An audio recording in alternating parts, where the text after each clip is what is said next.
ainda pensando sobre a natureza da vida cristã, nós hoje vamos pensar no seguinte tema: os pensamentos de Deus são muito diferentes dos do homem. Os pensamentos de Deus são muito diferentes dos do homem. Nós devemos entender e sabemos, como a própria Escritura ela nos ensina. Nós vimos isto nas exposições, pregações no livro de Gênesis, que Deus primeiro fez o homem à sua própria imagem. A imagem de Deus o criou, nos diz a palavra do Senhor em Gênesis capítulo 1, versos 26 e 27. Mas Deus primeiro fez o homem à sua imagem, e o homem, desde a queda em Adão, tem feito deuses ou Deus à sua própria imagem. O homem, em razão do pecado, ele tem distorcido muitas coisas e tem distorcido até mesmo aquilo que diz respeito ao Senhor, como nós conhecemos revelado na palavra. E disto, então, irmãos, fluem a maior parte dos males e misérias da vida do homem. A queda e a distorção de quem Deus é. É a fonte de onde brota toda a idolatria e é o combustível que alimenta toda a incredulidade e desprezo pela verdadeira religião. É isso que tem acontecido. E se a humanidade, irmãos, pudesse ser persuadida a pensar corretamente em Deus, o mal praticamente cessaria, mas isso não pode acontecer até o fim. Nós sabemos que os homens permanecerão tendo uma compreensão equivocada acerca de Deus nos seus pecados, o homem nos seus próprios pecados. Enquanto isso, uma geração após outra continua a ter uma visão inferior de Deus, supondo que Ele não os vê quando pecam, ou que Deus não se importa com os pecados dos homens. Mas não será, irmãos, pequeno o choque experimentado pelos homens maus ao morrerem, quando Deus lhes dirá, como nas palavras do Salmo 50, verso de número 21, quando a palavra nos diz assim: pensaste que eu era tal como tu. Os homens compreenderão que o Senhor não é como eles. Os homens maus compreenderão que o Senhor não é semelhante a eles. É absolutamente diferente.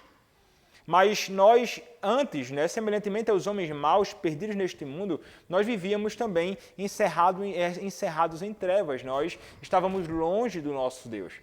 Nós vivíamos em pecado, nós estávamos aí largados neste mundo como ovelhas que não têm realmente pastor. Mas na nossa conversão, quando fomos alcançados por Deus, nós começamos a ver Deus sob uma luz agora que é verdadeira. Inicialmente, ainda um conhecimento vago, mas ainda assim, apesar de um conhecimento vago, um conhecimento ainda assim verdadeiro. E nós passamos a perceber que Ele é diferente de todos os outros seres, criados por Ele mesmo. Então, antes de termos graça, tratamos Deus como pouco mais que um nome, mas depois de entrarmos no seu reino, percebemos que Ele é real, que Ele é poderoso, que Ele é santo e digno de toda a nossa profunda confiança. Isso se dá na nossa conversão. Mas ainda nós começamos a engatinhar. Mesmo agora nós estamos, ou temos apenas uma compreensão vaga de quem Deus é, uma compreensão vaga do trato de Deus conosco. Como crianças, olhamos para tudo do nosso próprio ponto de vista. Aprendemos a falar do senhorio de Deus e da soberania de Deus, mas ainda usamos palavras cujo significado nos escapa em grande parte. Sobretudo no início da nossa caminhada cristã. Nossos pensamentos ainda são pouco moldados pela Bíblia. O cristão muito jovem ainda é incapaz de pensar em Deus como aquele de quem, por quem e para quem são todas as coisas, como nos ensina Romanos capítulo 11, verso de número 36. Porque ainda está crescendo, amadurecendo. Mas veja, ele está crescendo, amadurecendo e está tendo algum tipo de conhecimento de Deus. Nós podemos realmente conhecer o Senhor. Nós podemos, inclusive, crescer em conhecimento. O crescimento, então, irmãos, na graça cristã, ela está intimamente relacionada ao nosso crescimento no conhecimento teológico. Se o nosso progresso na doutrina for fraco, seja porque ouvimos uma pregação pobre ou porque não nos importamos em ler livros sobre a doutrina cristã, dificilmente nós avançaremos no verdadeiro conhecimento de Deus e dos seus pensamentos. E por que razão? Porque a doutrina, irmãos, não é apenas uma palavra para Deus e para suas obras e caminhos. A doutrina é apenas uma palavra para Deus e para suas obras e caminhos, conforme estes nos são divinamente revelados nas Sagradas Escrituras. Vou repetir. A doutrina é apenas uma palavra para Deus e para suas obras e caminhos, conforme estes nos são divinamente revelados nas Sagradas Escrituras. E nós podemos afirmar que a ignorância de Deus é, de todas as formas de ignorância, a mais grave e também a mais comum. Os homens não têm o conhecimento de Deus, e muitos que têm algum tipo de conhecimento é um conhecimento verdadeiramente raso. Mas como mencionamos há pouco, irmãos, a conversão nos traz um conhecimento verdadeiro e salvador de Deus, mas não elimina toda a nossa ignorância de uma vez. Não ficamos completamente conscientes de tudo o que diz respeito a Deus no ato da nossa conversão. Mas a conversão é o primeiro conhecimento de Deus. É uma luz que é real, mas ainda é apenas o amanhecer. Vasto aumento da luz e conhecimento é possível ao homem convertido, mas ainda estamos, quando nos convertemos ao Senhor, ainda caminhando, conhecendo mais acerca do Deus que nos salvou. Então, tal aumento no conhecimento de Deus só pode ser alcançado, via de regra, irmãos, através de um estudo profundo e um estudo fervoroso da Bíblia e também de grandes livros, de livros escritos por homens piedosos, tais como as Institutas de João Calvino, ou, como ele recomenda, também os escritos dos puritanos. Então, quando estamos bem e verdadeiramente lançados no nosso caminho como leitores da Bíblia e dos melhores livros para toda a vida, nós ficamos, irmãos, e passamos a ficar impressionados com a diferença entre a mente de Deus e a nossa. Quanto mais conhecemos de Deus, mais fica evidente como o pensamento de Deus, o conhecimento de Deus, a mente de Deus é muito maior, muito diferente do conhecimento, mente e pensamento dos homens. É como se seus pensamentos fossem exatamente o oposto dos nossos. E se os pensamentos de Deus são sábios, descobrimos que os nossos pensamentos são loucura. Mas isso nós vamos começar a perceber à medida que nós começamos a conhecer mais acerca da grandeza de Deus, à luz da palavra de Deus, sobretudo, e também de outras obras teológicas que falam acerca do Deus como revelado na sua própria palavra. Mas nós vamos dar uma olhada breve na diferença que existe. Uma rápida olhada na Bíblia pode nos ajudar a ver quão diferentes os pensamentos de Deus são dos nossos. Veja, por que Deus deveria escolher criar o universo nos 6 dias úteis da semana? A história do pensamento e da filosofia humana mostra que este procedimento da parte de Deus tem sido considerado como desagradável e ofensivo para aqueles envolvidos com a ciência e os estudos das coisas naturais. Mas nós percebemos, irmãos, que isso se dá em razão da ignorância dos homens. O homem imagina que é sábio, mas a sabedoria do homem é ignorante na realidade. E a sabedoria do homem é ignorante sobre vários pontos da sabedoria de Deus. Por exemplo, quando nós pensamos sobre a criação, o fato de Deus criar em muitos milhões de anos, o fato de Deus criar as coisas que nós contemplamos e o fato de Deus criar em muitos milhões de anos é muito mais aceitável para a sabedoria humana. Os homens, quando cogitam, né, a questão das coisas que aconteceram também de um modo natural e que durante milhões e milhões de anos as coisas foram começando a se organizar e se estruturar, isso faz com que muitos considerem isso como muito mais aceitável do que o fato de o Senhor Deus ter criado todas as coisas em 6 dias e ao 7º dia ter descansado. Os homens acham inconcebível a ideia de um Deus que criou todas as coisas do nada no espaço de 6 dias e tudo muito bem, como ensina a própria palavra. E então eles perguntam por que Deus deveria criar a mulher a partir da costela do homem? Isso não insulta a dignidade e prejudica a igualdade da mulher? É assim que vai argumentar, é assim que vai pensar a sabedoria dos homens deste mundo, os homens carnais. Ou, por exemplo, quando eles começam a pensar em questões do dilúvio. E por que Deus deveria destruir toda a raça humana por meio de um dilúvio e poupar apenas as 8 pessoas na arca? Poucas narrativas, irmãos, da Bíblia encontraram mais indignação e desprezo do que a de Noé e do dilúvio. Os homens acham isso um absurdo. Mal nos recuperamos da surpresa do dilúvio ao ler o Antigo Testamento e novos choques nos aguardam quando nós olhamos para o que chamamos a Torre de Babel.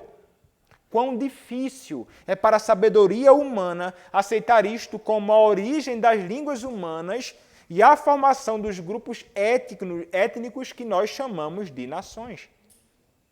Os homens olham para isto e não concebem isso como algo que faça algum tipo de sentido. Mas nós poderíamos dizer que choques piores nos aguardam. Por exemplo, quando nós olhamos e vemos que a sabedoria de Deus passa por todas as nações da humanidade antes de Cristo, mas dá as bênçãos da salvação e do céu a apenas uma família, a de Abraão. Nenhuma misericórdia salvadora é demonstrada para com os poderosos impérios mundiais do Egito, ou da Babilônia, da Pérsia ou da Grécia. Durante 2000 anos, a graça de Deus correu num pequeno canal chamado Israel. O que Sócrates, Platão, Aristóteles e os grandes gênios do mundo pagão viram e compreenderam foi, e é, em muitos aspectos, algum tipo de conhecimento útil, mas a sabedoria combinada deles era tolice. Em todas as grandes questões de salvação e vida eterna, eram completamente ignorantes. A luz que eles tinham era, em termos de valor religioso, pura escuridão. Não começou com o Deus verdadeiro e não levou os homens a Deus. A única luz que havia naqueles tempos do Antigo Testamento estava em Davi, Isaías, Amós e nos outros profetas. Nenhum filósofo pode nos dizer por que Deus escolheu os judeus. Nenhum deles consegue nos dar algum tipo de resposta que seja satisfatória ou correta. Mas veja, se os homens inteligentes tivessem planejado a história do nosso mundo, certamente teria sido muito diferente. Eles não teriam feito da forma que nós encontramos ou conhecemos e não teriam feito do modo como Deus revela na sua própria palavra. Mas começamos a pensar em outras questões agora relacionadas ao nosso bendito Senhor Jesus Cristo. Mais uma vez, os caminhos escolhidos pela sabedoria de Deus são incompreensíveis e os seus caminhos são inescrutáveis. Pense, por exemplo, na vinda do Messias. O Messias, predito desde a fundação do mundo, entra na história de uma forma que ofende toda a nossa sabedoria humana. Onde ele nasceu? Ele nasceu em um estábulo. Sua mãe ainda não havia conhecido nenhum homem. E até mesmo José fica, por um tempo, confuso e perplexo. Nenhuma trombeta soa alto na varanda do céu para dizer ao universo que o tão esperado Salvador nasceu em Belém. Alguns pastores piedosos e pobres recebem uma brilhante visitação angelical. Alguns sábios do Oriente seguem uma estrela, mas o resto do mundo está alheio à vinda do Senhor e Rei imortal. Belém dorme tão profundamente como sempre naquela noite, sem saber que as esperanças de todos os anos se encontram nela, naquela noite em Belém. Como Phillips Brooks certa vez falou, de modo bem pungente. Quão diferentes são os pensamentos de Deus e os pensamentos dos homens.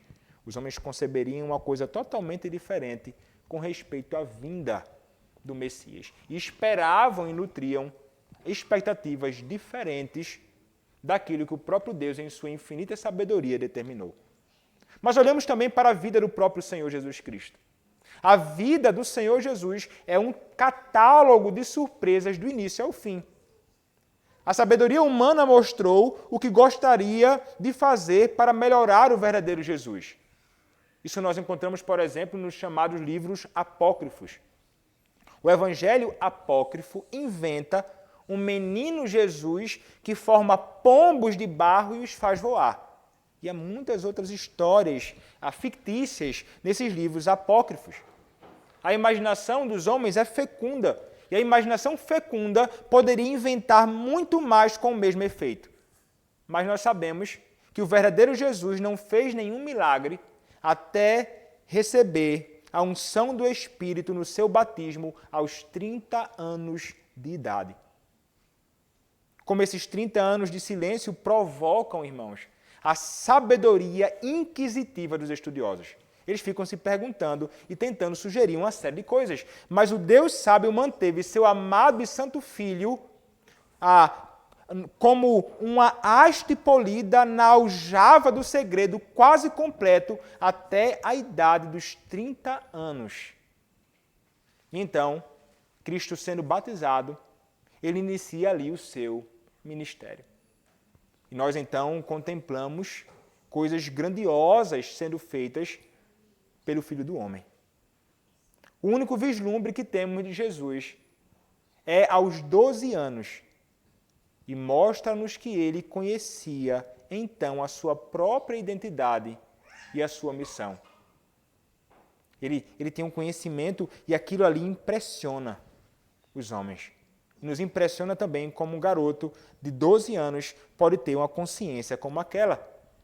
Também é desconcertante para a sabedoria humana notar quão perto da morte e das dificuldades Cristo viveu toda a sua vida terrena. Mal ele nasceu, os agentes de Herodes vêm matá-lo. Não é isso que nos ensina, por exemplo, Mateus capítulo 2, verso 8? Mateus capítulo 2, verso 8, a palavra nos diz assim: E enviando-os a Belém, disse-lhes: Ide informar-vos cuidadosamente a respeito do menino, e quando o tiverdes encontrado, avisai-me, para eu também ir adorá-lo. Não era essa a intenção dele. Seu primeiro sermão em Nazaré é tão impopular que seus cidadãos o teriam matado naquele mesmo dia se o poder sobrenatural não o tivesse libertado. Como nos ensina a palavra em Lucas, capítulo 4, verso de número 30. Lucas, capítulo 4, verso de número 30, a palavra do Senhor nos diz assim: Jesus, porém, passando por entre eles, retirou-se. Quase desde o início do seu ministério público, ele é apontado pelos especialistas religiosos da época por uma oposição que é realmente perniciosa e venenosa. Nós vemos isto, por exemplo, no Evangelho de Marcos, capítulo 2, versos 6 e 7, quando a palavra do nosso Deus nos diz assim. Marcos, capítulo 2, versos 6 e 7. Mas alguns dos escribas estavam assentados ali e arrazoavam em seu coração: por que fala ele deste modo? Isto é blasfêmia. Quem pode perdoar pecados senão um, que é Deus? Ele é contestado, discutem com ele, duvidam dele, ele é tentado, provocado, incompreendido, difamado e conspiram contra Cristo. Os 3 anos do seu ministério são um longo clarão de glória e bondade divinas, mas tal era a sabedoria dos seus críticos que queriam que ele fosse denunciado como um verdadeiro instrumento de Beelzebu e agente especial do diabo. Veja como eles são ignorantes.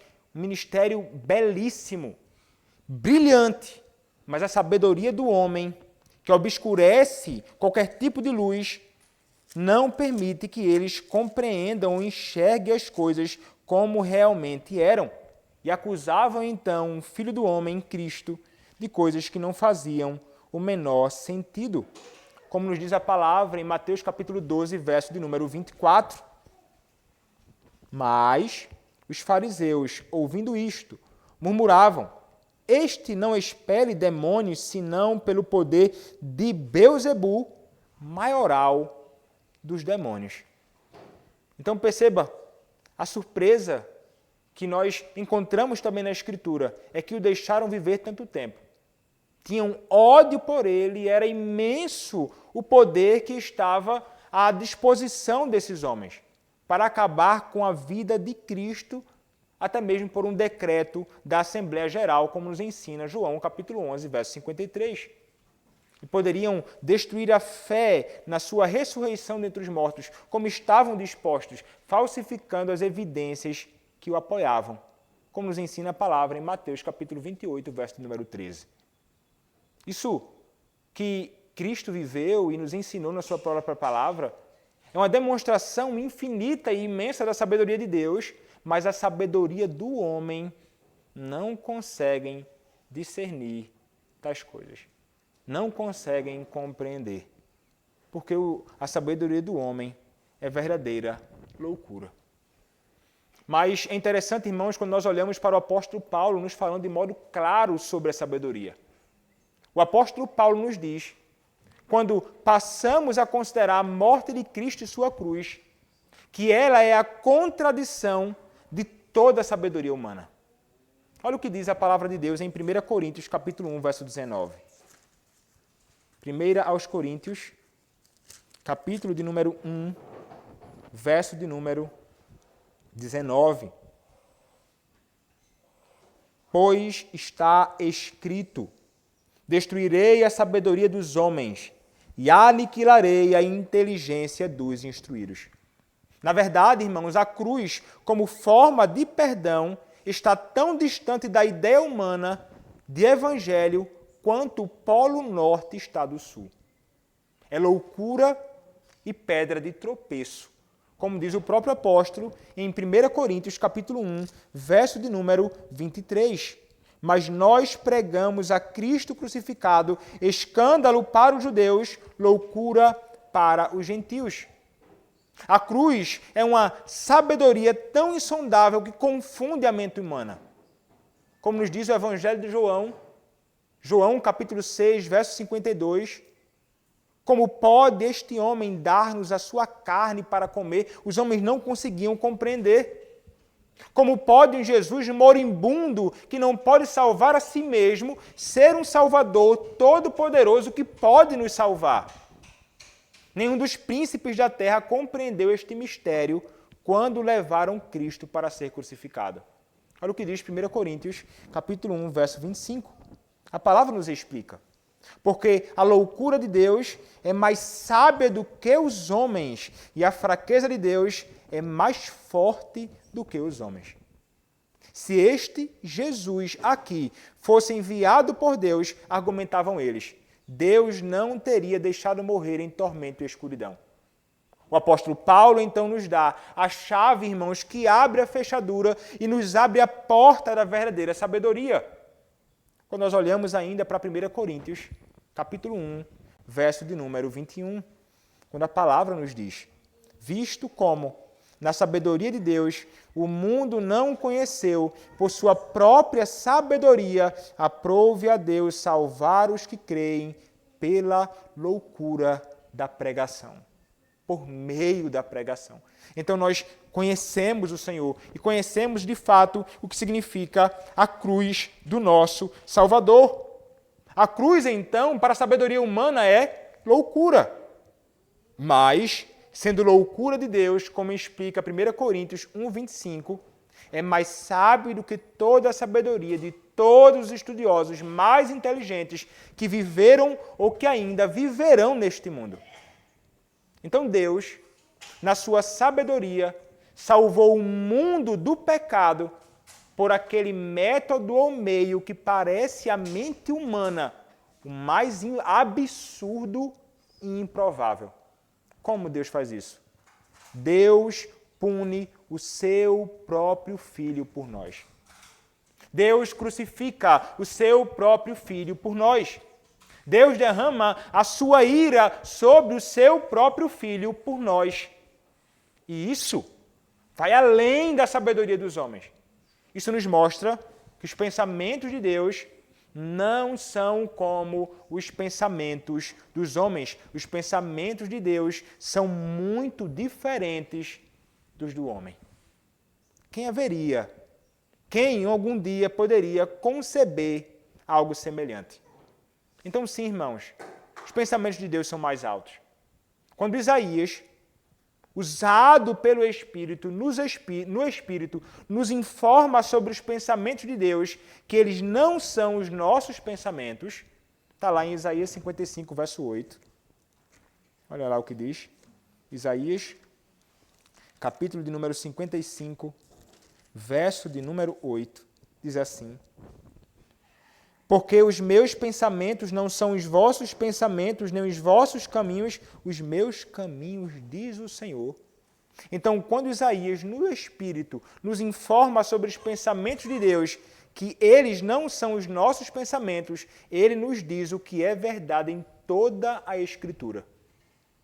Todas as doutrinas estão incluídas aqui. Criação, providência, eleição, reprovação, expiação substitutiva, céu e inferno, tudo isto são coisas que os homens, na sua ignorância e segundo a sua própria sabedoria, não conseguem conceber. Mas Deus nos revela em sua própria palavra, mostrando a nós que os seus pensamentos são muito diferentes dos pensamentos dos homens.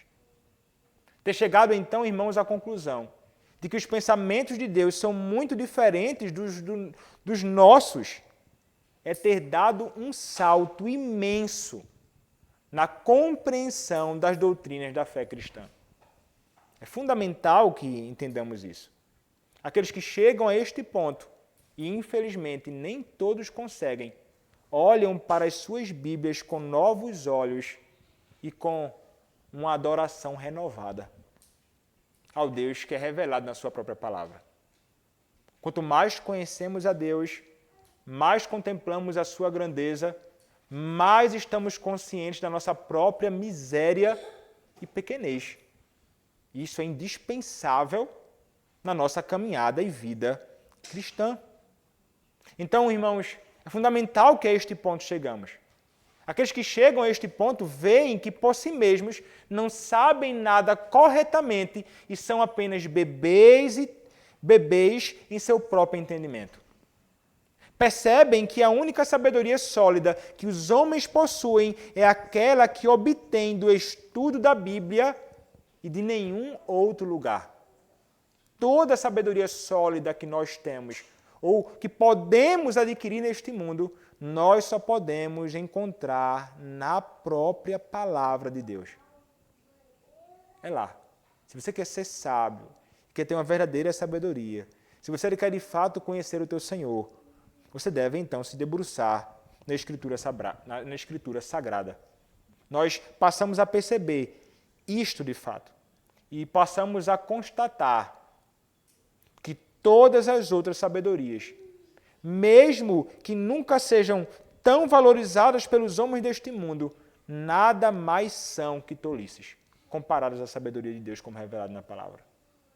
Nada são comparados àquilo que nós podemos conhecer acerca de Deus como revelado na sua própria palavra. Então, chegar ao ponto que estamos preparados para acreditar e viver somente pela sabedoria de Deus é um passo tão espiritual que não devemos nos surpreender ao encontrá-lo apenas em alguns poucos escolhidos neste mundo. E ainda assim, não perfeitamente neles. Rejeitar, então, irmãos, a sabedoria humana é a coisa mais difícil que o homem caído pode fazer. O homem caído dificilmente vai rejeitar a sabedoria humana. Mas rejeitar a sabedoria humana é a coisa mais difícil, mas é necessário. E chamamos isso, o rejeitar a sabedoria deste mundo, de arrependimento. E é um dever que deve ser cumprido durante toda a nossa vida e todos os dias da vida. Rejeitar a sabedoria do mundo. Apegarmos-nos à sabedoria de Deus.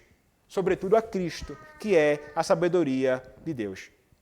Então, acreditar no que a sabedoria de Deus revela como a substância do nosso credo e como a regra do nosso dever é o que nós chamamos de fé. E é intensamente difícil para o homem caído, a não ser que Deus conceda a ele a graça do arrependimento e da fé, ou seja, conceda a ele a conversão. O primeiro passo, então, ali, do conhecimento do próprio Deus, como revelado na sua própria palavra. Ele diz, então, para nós que o melhor teólogo é aquele que traça com mais perfeição a mente de Deus nas Escrituras. O melhor santo é aquele que obedece mais fielmente à regra estabelecida nas Escrituras. Fazer qualquer uma dessas coisas é impossível, até que tenhamos aprendido primeiro uma coisa, irmãos. Até que tenhamos aprendido primeiro a crucificar a nossa própria sabedoria. É indispensável que isso aconteça. Precisamos sacrificar, abandonar, crucificar a nossa própria sabedoria. Precisamos viver despreocupados com as opiniões dos homens. E então devemos positivamente procurar aquela honra que vem somente de Deus, como ensina João, capítulo 5, verso 44. Então, aproximar-se um pouco mais desses objetivos e abençoar os objetivos é algo que devemos almejar com devoção todos os dias que nós vivemos. Conhecer mais do nosso Deus, conhecer mais dele como revelado na sua própria palavra, buscando então conhecer uma sabedoria que é verdadeiramente sólida e deixando de lado toda a sabedoria fútil que este mundo tem a nos oferecer. Portanto, somos chamados a nos debruçarmos como um meio para que conheçamos mais o Senhor na própria palavra dele e também nos escritos de servos de Deus que foram levantados por ele para falar e extrair verdades preciosas da palavra que nos ensinam muito acerca de quem Deus é, das suas obras e do modo que nós devemos viver à luz de quem Deus é e da sua própria palavra. E assim, então, nós teremos um conhecimento verdadeiro do Senhor e passaremos a viver com humildade diante daquele que é o nosso Deus. Diante daquele que tem os pensamentos muito diferentes dos pensamentos dos homens e muito maior até mesmo do que os nossos pensamentos. É o Deus que nós conhecemos na sua palavra, o Senhor Deus, Yahvé, o Deus único e verdadeiro. Amém. E aqui a gente conclui ao nosso estudo desta noite. Na próxima quinta, se Deus permitir, nós seguiremos ainda pensando sobre a natureza da vida cristã.